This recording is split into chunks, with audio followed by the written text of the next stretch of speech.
Concerns raised on Digicel's unknown phone charges. This company is robbing the people of 12 Toya. City residents want to conserve water.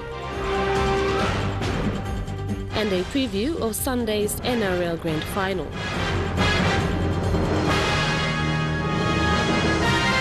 This is National MTV News with Vanessa Knight.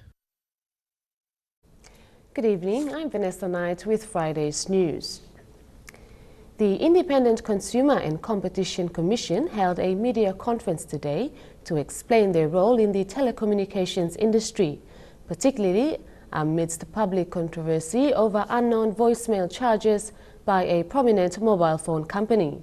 The ICCC's response comes after Bulolo MP Sam Basil took to social media and the television to complain about mobile phone company Digicel's unknown charges while calling on the ICCC to investigate the telecommunications giant. Michelle Bird with more. The Digicel PNG has done injustice again. The voice prompt call that refers to the voice messaging is charging 12 Toya for every call that is rang out, and I think a lot of people in the rural areas are paying 12 Toya for nothing, including Papua New Guineans in the urban area. My call is that this is not the first incident. This is the second, third, maybe even fourth incident. When public complains, the Digicel pulls back the service, but now it happened again. This company is robbing the people of 12 Toya, and when you look at 1 million people, subscribers miscalling, charging 12 Toya 6 times maybe, or when you double it to 2 million subscribers, the company is easily just making almost 2 million kina out of nothing a day. After several complaints from Bulolo MP Sam Basil, as well as Digicel customers on social media, ICCC held a press conference this morning to define their role on the issue. Commissioner Paulus Ein stated that it is NICTA's part to play the regulatory role. The ICCC used to have the regulatory authority over the telecommunication or ICT industry back in what year? Up until 2009. 2009. So after that function has now been taken over, or the government has decided to park it under NICTA. Used to be Pengtel. So NICTA is now fully responsible for performing all regulatory functions of the ICT industry, in which Digicel and other players are subjected to regulatory authority by this authority. Mr. Hubert then went on to say that companies should not mislead consumers, especially when the majority of them are illiterate. But we did proceed in advising Digicel of the steps that it needs to take, especially in informing consumers effectively to ensure that adequate time is given to consumers to be across any changes to Digicel's service or product. I think that's very important. We should not undermine how effective communication should be undertaken, especially in a country as Papua New Guinea, where we have high illiteracy rate. Although we see a good number of people using smartphones, and it can be perceived that these are savvy consumers. Michelle Bird, National MTV News. The persisting dry spell around the country is also taking a toll on the nation's capital. Port Moresby's only water source, the Sirinumu Dam, is slowly drying up. Water levels have already dropped below the 50% mark. Deli Waigeno with more. The Sirinumu Dam is the only water source for service providers PNG Power and Edaranu for power generation and water supply for Port Moresby. The dry period, which began around June, has caused the levels at Sirinumu to drop. The levels are now down to 41% spill level, and concerns are being raised as the over 500,000 people of Port Moresby may soon feel the effects. Electricity supply will be affected as the required water pressure is lost. Our full supply level, the reservoir full supply level is around 340.3 million cubic meter. Okay, currently level now where you could see is 139 million cubic meter. Edaranu's treatment plant at Mount Eriama usually produces between 160 and 170 megalitres of water to NCD in a single day. This output will also be affected if the dry season continues. Edaranu has no other source of water except Sirinomo. So, and that is why it could be problematic if, when we come to this El Nino situation, and if people are careless in the use of water. Locals around the Sirinomo Dam area says that if this El Nino season continues and the water level continues to drop, it will have the similar effects as the dry season of 1997. Banisante mi lukeme wara igoran now osem goran to maswara. Klobeni so sem continue drought continue now by osem 97. 97 I'm dry season now wara igoran. Edaranu has begun a 2-month campaign urging customers and the general public to assist conserve water so that this essential resource can be preserved throughout the El Nino period. Deli Waigeno, National MTV News. A final year student from the University of Technology has identified several possible locations where ocean tides can be used to generate electricity for Papua New Guinea's main islands. Julian Rex, whose research of tidal energy was presented today, says the possibilities of using tidal energy could be a solution to the country's power blackouts. Tidal energy is already being used in other countries to generate electricity, and basically it involves the placement of turbines in strategic locations on the ocean floor to use currents to produce electricity. Juliana Rex wrote her final paper on the possibilities of using tidal energy in her native Milne Bay, a province where energy use is limited and the distance and isolation drives up costs. From my research, I found out that it has a constant tidal energy of around 7 knots, which is equivalent to 3.675 meters per second. Apart from all the engineering technicalities, what's important is that she's identified places where tidal energy could be put to use, and that's in Noosa Island, St. George Channel between New Ireland and New Britain, the Booker Passage and the Fly River. The paper gives a fresh look at alternative energy options for the future. Tidal energy should be considered because it is more predictable, unlike solar and wind, in a sense that tides are predictable every day. Whether the concepts will be taken up by government is another matter altogether. But it's an idea that's been presented by a Papua New Guinean student whose people have serious energy challenges. Scott Waide, National MTV News, Ley. Forensic equipment worth over 10,000 kina were presented to the PNG Forensic Science Department today in Port Moresby. Presented under the Papua New Guinea-Australia Policing Partnership, the new equipment will enhance the professional capability of the Forensic Department. However, there is a greater need to improve the services of the Forensic Department in PNG to meet international standards of crime scene investigation. Stanley Over Jr. with this report. The Royal Papua New Guinea Constabulary's Forensic Science Department is an important division within the police force. It has a significant role in investigating crime scenes with the use of modern-day science and technology. But the division is faced with a problem that is somewhat affecting its operations. Lack of creativeness and innovative by the management to request from government that yes, we need that in funding for forensic capacity building. The chief of the National Forensic Science Services, Philip Rambaliku, says they need more input from the government and the police hierarchy to improve the standards of the division. Currently, they are still using manual methods of recording data, something Rambaliku described as a thing of the past. We are in 21st century. Yes. We need latest technologies. We need latest. How much there do are you have? many good technologies, that I have seen around Australia, Pacific Island countries. Which we do not have? Which we do not have. And it's a pity, Government must recognize the importance of forensic. Under the police modernization program, a 3.1 million kina will be given to the forensic division to build a bigger facility. But Rambaliku said no funds have been released yet.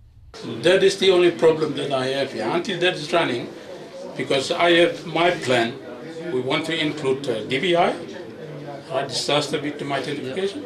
The only problem that I'm facing is the infrastructure, manpower, training, especially. Today, the Australian Federal Police, through the Policing Partnership Program, gave new forensic equipment to the division. The Assistant Commissioner of AFP in PNG, Alan Scott, said the assistance will also see the continuity of local officers going overseas to be trained. Meanwhile, the Pacific Forensic Working Group, an organization that supports forensics division in the Pacific, is putting together a forensic legislation draft review that will be presented to the Police Commissioner. This will allow for more training and capacity building for the forensic division in the country. Stanley Ovett Jr., National MTV News. National MTV News continues after the break. Stay with us.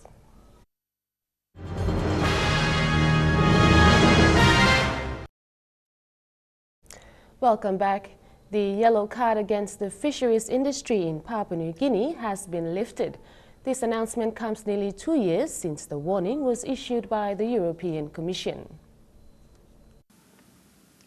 EU Emmy Wokim announcement only lifting ministers for yellow card.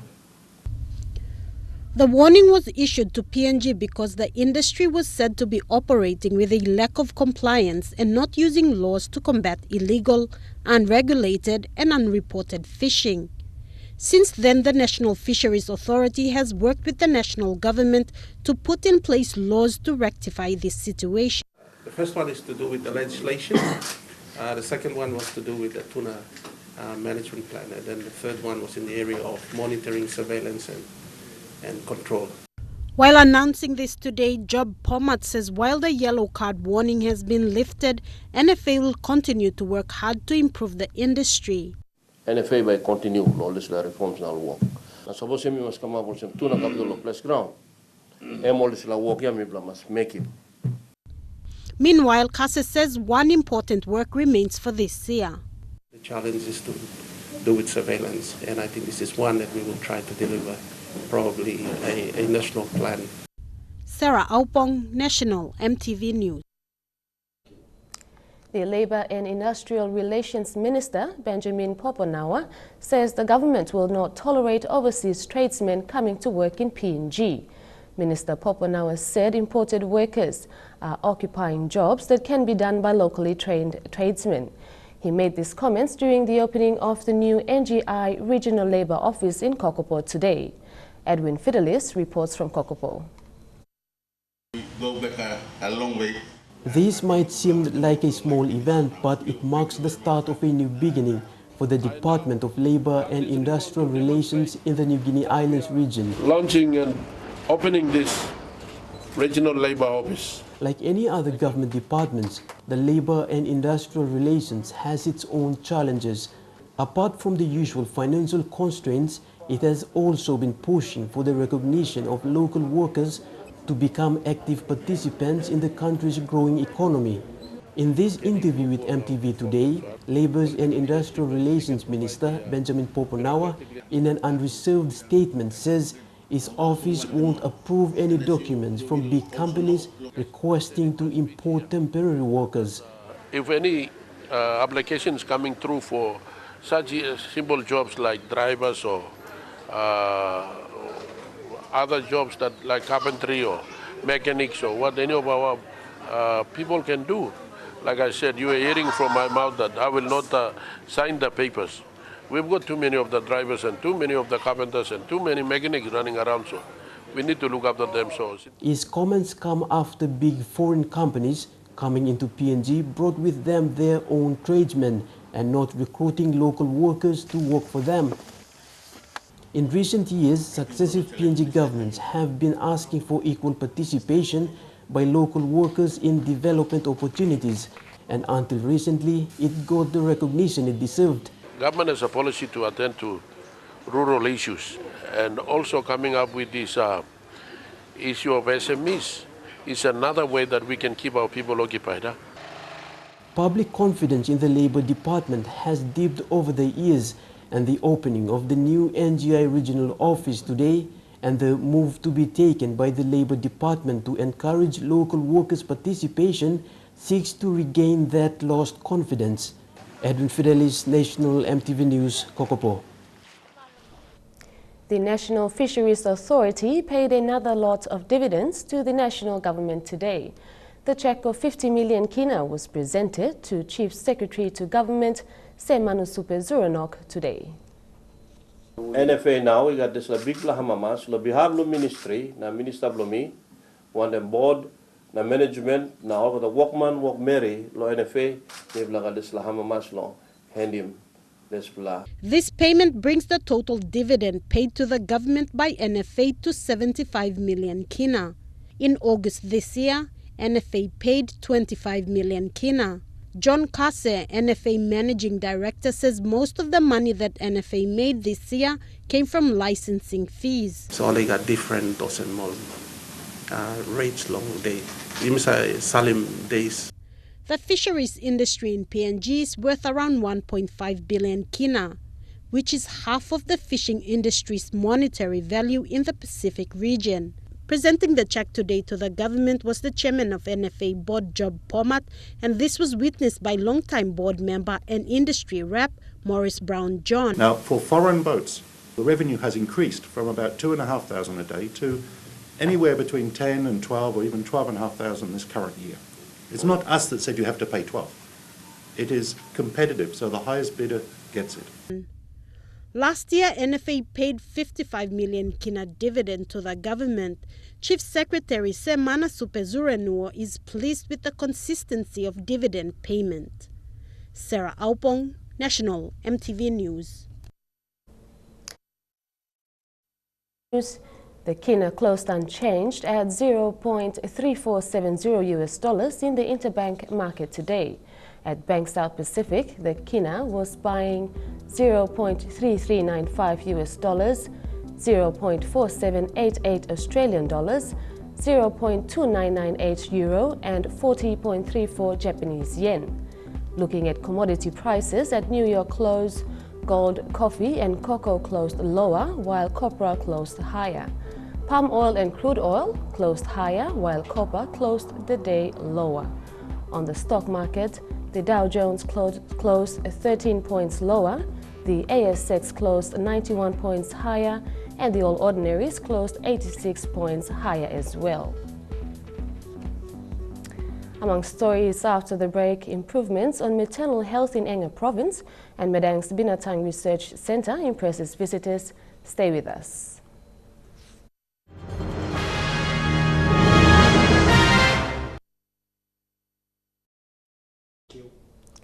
Welcome back. A rural hospital in Enga Province is taking steps to safely monitor pregnant mothers. 3 days ago, a pregnant mother delivered her baby on the hospital's footpath. Nurses working at Wapanamanda's Mambisanda Hospital say it will help them monitor the development of babies to ensure mothers go through safe delivery. Mambisanda is one of 7 health facilities taking part in a pilot program testing a new portable scanning device. Bethany Harriman with this report. Lutheran-run Mambisanda Hospital in Enga's Wapanamanda district is a referral for health centers. Its new antenatal facility is one of the best in the Enga province. Mothers come from all over the province to give birth here. When we give them the date, where it's like, now, this baby was born just at the walkway, meaning that mother wanted to wait for the pains. Nurses here attending to a young mother from a remote village who was carried by a makeshift stretcher to the hospital in Wapanamanda after she began experiencing labor pains. She arrived at the hospital but delivered her baby on the footpath. As soon as the pain came on, she didn't wait long. She just delivered. This young mom's story brings to attention the importance of scanning devices in rural hospitals around Papua New Guinea's rural health facilities during pregnancy checkups. So when we scan them and say, this is how old the baby is inside, and this day, this baby should be coming. So you don't wait for the pain. Yes. You come and wait for the pain in the ward. Now remember, statistics show that Papua New Guinea has the highest infant maternal mortality rates in the Pacific region and one of the highest in the world.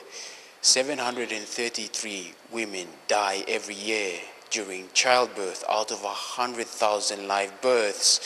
Jenny One Piece and her baby are lucky to be alive. A new scanning device developed by American company General Electronics was introduced to the hospital several days ago. Though the device is new, NGO, Tribal Foundation and the Enga Provincial Government's Health Authority is testing the scanning device in a 2-year pilot program to see if it improves the way pregnant mothers are being monitored in the Enga province. Bethany Harriman, National EMTV News. The French ambassador, His Excellency Pascal Morbit, on a diplomatic visit to Madang, invited members of the Binatang Research Center on board his vessel, which resulted in 2 of his officers visiting the research center the next day. The visit proved to have amazed the visitors because of the diversity of the insects and plants collected and stored in the center's database. His Excellency visited the Binatang Research Center yesterday, accompanied by 2 commanding officers of a French naval frigate. The visitors were said to be overwhelmed with BRC's database, especially with the diversity of plants and insects that were collected and stored.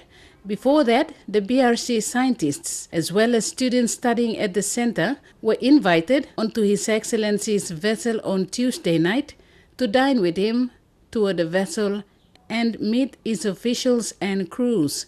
BRC's representatives said they were honored by the ambassador's visit, as well as with the Navy officer's visit, as it was the first time any international Navy or military personnels have visited them. As for the ambassador, this is his 2nd visit to the Binatang Research Center. Rachel Shiste, National EMTV News, Madang. Trukai Sports coming up next after these short messages.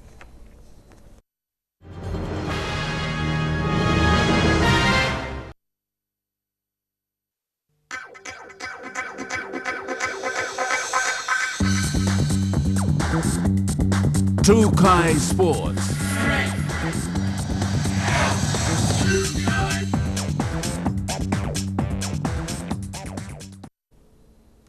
Welcome to Trukai Sports, now to NRL. An All-Queensland Grand Final is set for this weekend when the Brisbane Broncos take on the North Queensland Cowboys on Sunday at ANZ Stadium.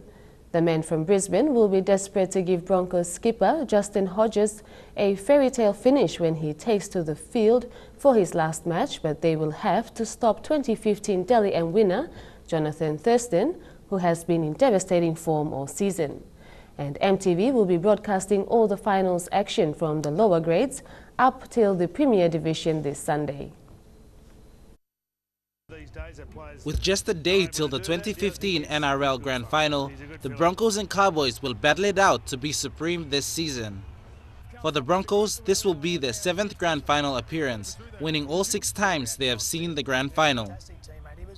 This weekend's match will also be Broncos superstar Justin Hodges' last, and his team will be out to give the champion the send-off he deserves. But the Cowboys are on the hunt for their maiden premiership, and this season they have proved that they have the side to win it.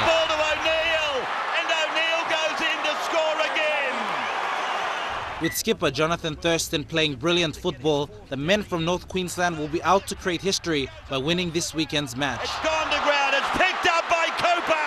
Cooper's over. The Grand Final's key matchup will be in the number 7 jersey between youngster Ben Hunt Kicking behind, it'll go dead. Oh no, it's better done. It's a try for the Broncos, I think. I think they're all onside. and best player this season, Thurston. Thurston, he got it away. Cooper's over again off Thurston. Get him off. That'll do. Both teams have proven all season that they deserve to be on the field on Sunday, which is set to be an exciting 2015 Grand Final. Dion Kombeng, National EMTV Sports. For the first time in 9 years, the Sine Suai Rugby League competition in the Sine Yongomul district of Simbu province will have a colorful and well-deserved grand finale. Technical Director and former Kumul Michael Mark and the league's president Benjamin Kola traveled to Port Moresby to purchase an estimated 5,000 kina worth of trophies and medals. The Sine Suai Rugby League competition has a proud history of having fostered some of PNG's top rugby league players. The competition will now end this season on a high note, with more silverware up for grabs. The Sine Suai Rugby League has been dormant in the recent years, but they have now managed to affiliate their local league competition under PNG RFL, which is seen as a major step forward for the competition itself. Although talented was still a place threat, but no got access and no got opportunity to overcome the town, expose him all the. In the past, they used to have fights and cause disruption at their matches, but now people have changed and it is a positive sign. So midla kam lo ye mos midla kam lo samla kan way na lo strong lo midla kam lia chulo lo huge lo kam lo paini mol sila sanin lo karen go back matin time lo mi no solo in sila kan presentation was him. Me like time lo me like make him some like signing or some like signing the come. Benjamin Kola, the SSI president, has been in the competition for 9 years and has seen tremendous change this year and is very grateful of the government support. Me like bring me command because since in the league I'm dominating plan the kumul sem command up now. Awesome so one plus something when me looking all same. Also man blomibla pull up na some got plan the business up all in the looks out inside lomibla. Why not make him also? Kola also challenged the local leaders and educated villagers to come back and support the competition.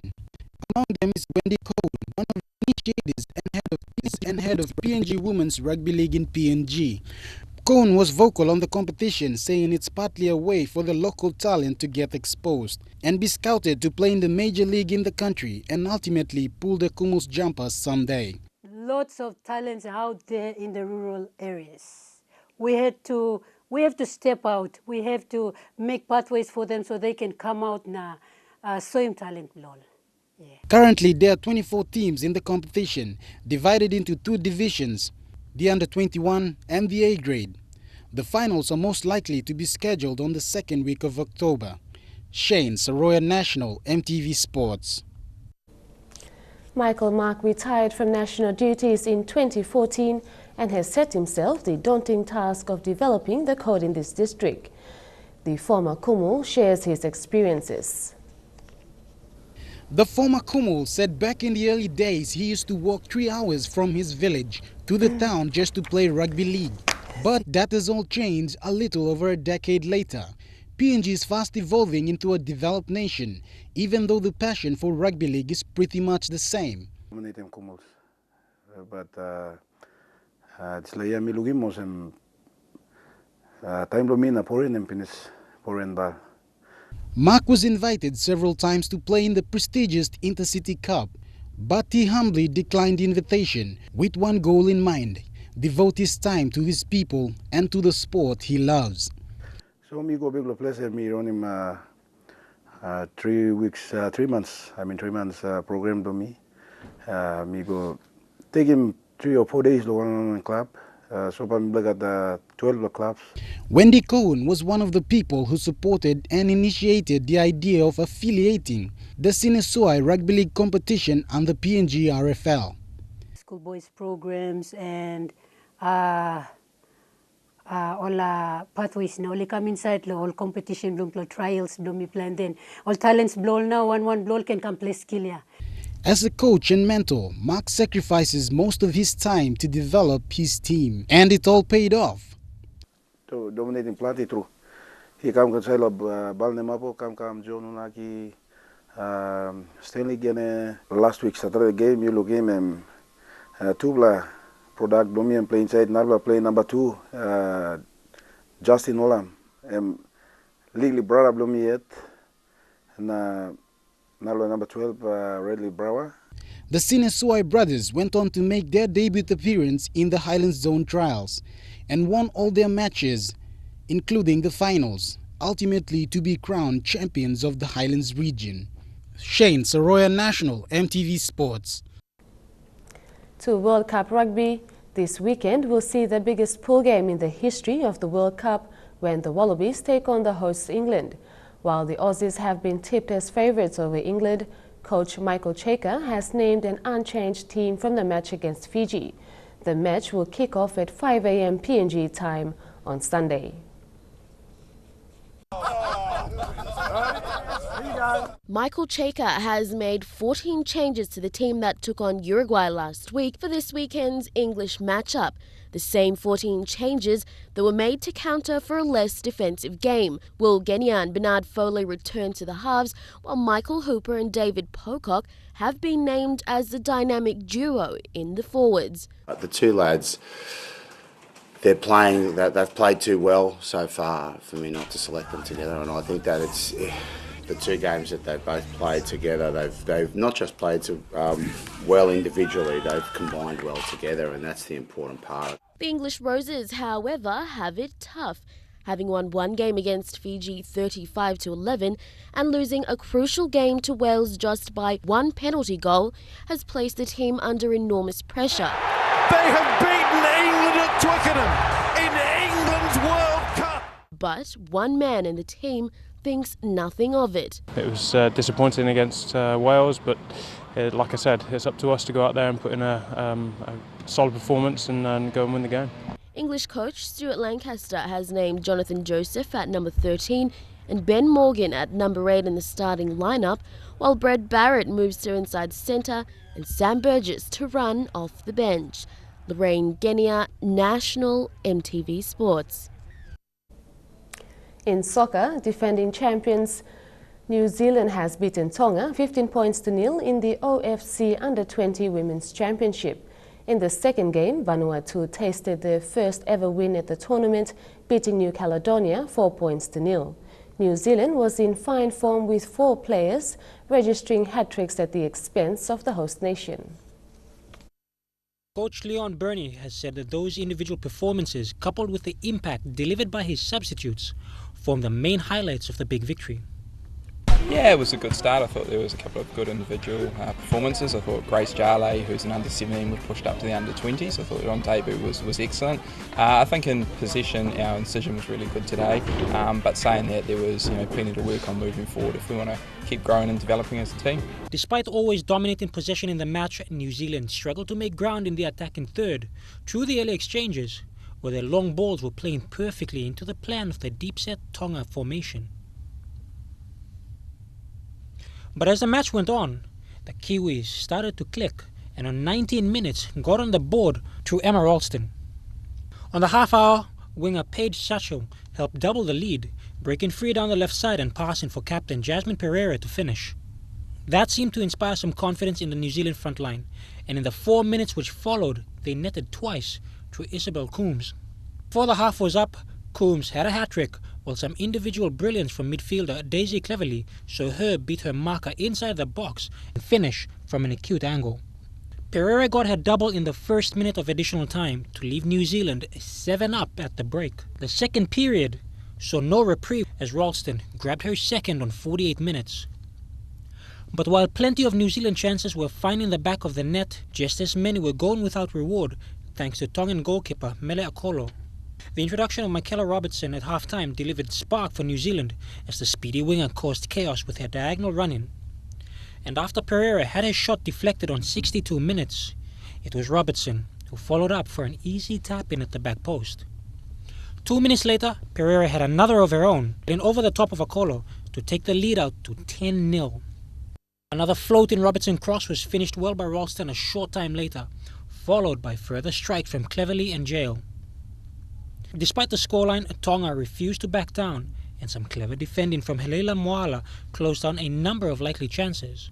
Jail added another to her tally to cap a strong under-20 debut on 82 minutes, and in the first minute of added time, Cleverly joined 3 of her teammates in securing a hat-trick on the day.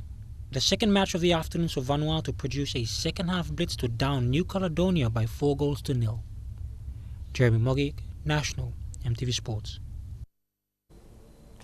Trukai Sports continues after the break with PNG Superfish and his latest achievements and a new sports ticketing system soon to be introduced. Stay with us.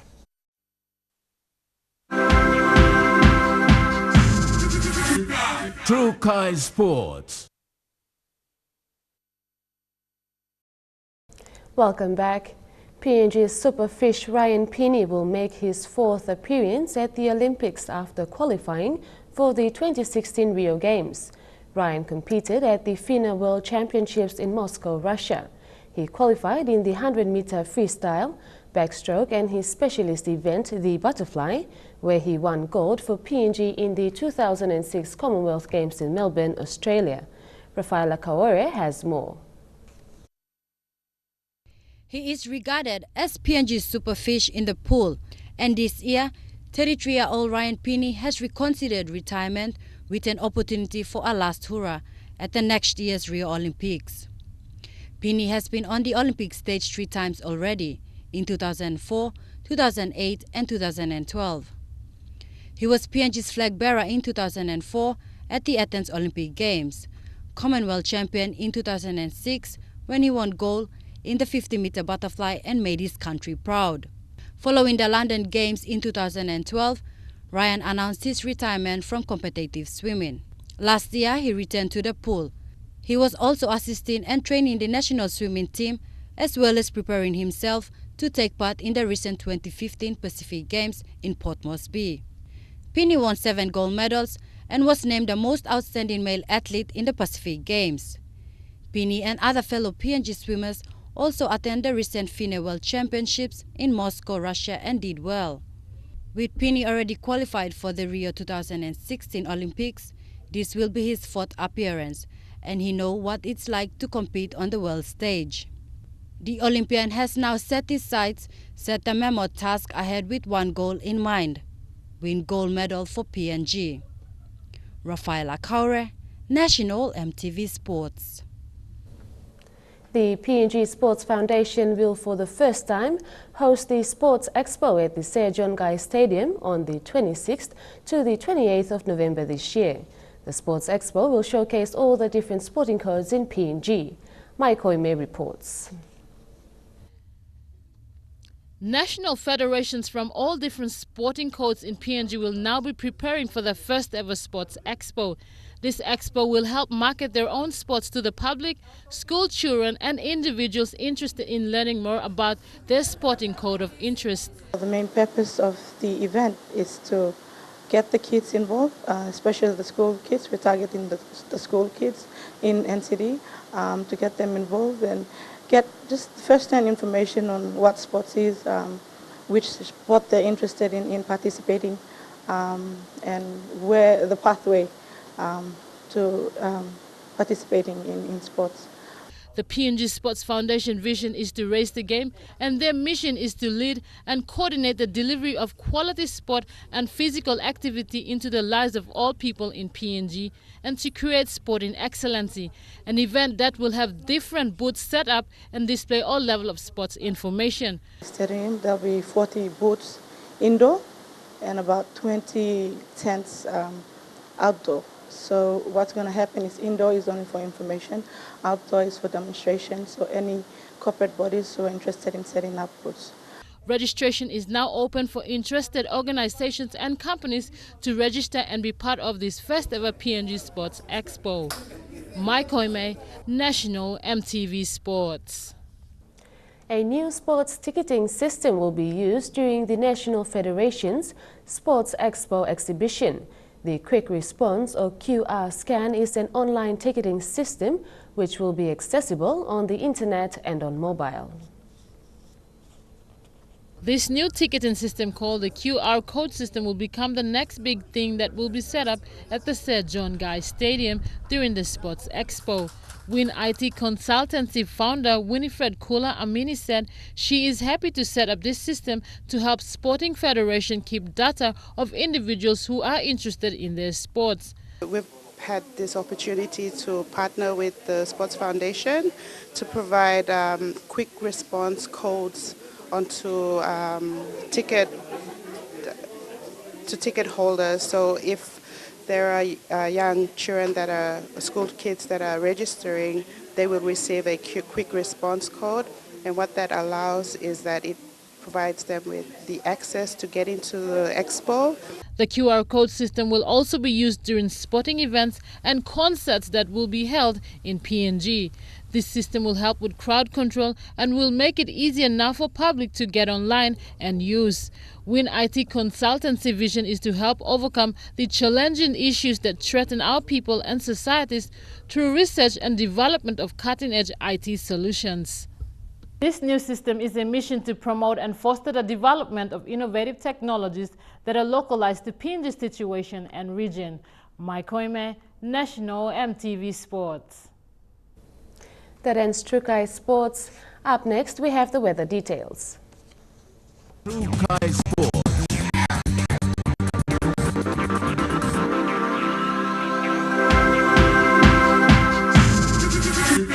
Trukai Sports. Weather forecast for the next 24 hours. Southern region. In Port Moresby, expecting cloudy periods. Daru fine and windy. Alatau and Popondetta mostly fine. And Kerama also expecting cloudy periods. In the Momase region, cloudy with brief showers expected in Lae. Mostly fine in Medang. Wewak and Vanimore expecting cloudy periods. In the New Guinea Islands, other centres expecting fine weather and Buka expecting showers.